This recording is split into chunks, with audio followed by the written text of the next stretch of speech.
கிரிக்கெட்ல பவுலர்ஸ் பண்ண 4 ஃபன்னியான celebrations. Number 1, Pakistan வீரர் யாரிஸ் ராவ் கொரோனா கடுப்படியால ரொம்பவே பாதிக்கப்பட்டிருந்திருப்பார் போல. அப்படிதான் 2022 BBL அவர் ஒரு விக்கெட்டை தூக்கிடுவாரு. தூக்கிய உடனே சானிடைசரை கையில ஊத்தி மாஸ்க் போடுற மாதிரி ஒரு கொரோனா விழிப்புணர்வு செலிப்ரேஷன் பண்ணிருப்பாரு. அதை பார்த்த கமெண்டேட்டர்ஸ் எல்லாம் எதுக்கே கிரவுண்டுக்குள்ள மாஸ்க் கொண்டு வந்த அப்படின்னு சொல்லிட்டு கேட்டு குலுங்கி குலுங்கி சிரிச்சிட்டு இருந்தாங்க. நம்பர் 2, என்ன ஸ்பின்னர்லயே மெஜிசியன் சொன்னா முரளிதரன் சேன்வார்னு சொல்லிட்டு இருக்கீங்க.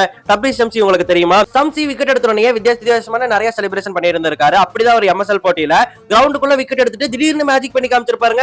கையில இருந்த கர்ச்சீஃபை ஒரு ஸ்டிக்கா மாத்தி மேஜிக் செலிப்ரேஷன் ஒன்னு பண்ணி காமிச்சிருப்பாரு. நம்பர் 3, பிராவோ பொதுவா விக்கெட் எடுத்துட்டாருன்னு சொன்னா டான்ஸ் ஆடி செலிப்ரேஷன் பண்ணுவாரு. அது எல்லாமே சூப்பரா இருக்கும். அப்படிதான் 2018 T10 லீக்ல அவர் சிக்கன் டான்ஸ் அறிமுகப்படுத்தி இருப்பாரு. ஒவ்வொரு தடவை விக்கெட் எடுத்துட்டு பேட்ஸ்மேன் முன்னாடி போய் நின்னு சிக்கன் டான்ஸ் அவர் ஆடி காமிச்சிருப்பாரு. ஆனா எந்த ஒரு பேட்ஸ்மேனுமே அவருக்கு எதிராக போய் பேசியிருக்க முடியாது. ஏன்னா தலைவனை எதிர்த்து பேசினா கண்டிப்பா கெரியரே க்ளோஸ் பண்ணி விட்டுருவான்னு எல்லாருக்குமே தெரியும். நம்பர் 4, சகல் வாட்டர் பையா படுத்துட்டு இருந்த பிக்சரை பார்த்து நிறைய பேர் அவரை கலாச்சது உங்க எல்லாருக்குமே தெரியும். அதுக்கு பதிலடி கொடுக்கும் விதமா 2022 KKRக்கு எதிராக நடந்த மேட்ச்ல ஒரு ஹேட்ரிக்கை போட்டு அதே மாதிரி படுத்துக்கிட்டு ஒரு செலிப்ரேஷன் பண்ணி இருந்திருப்பாரு.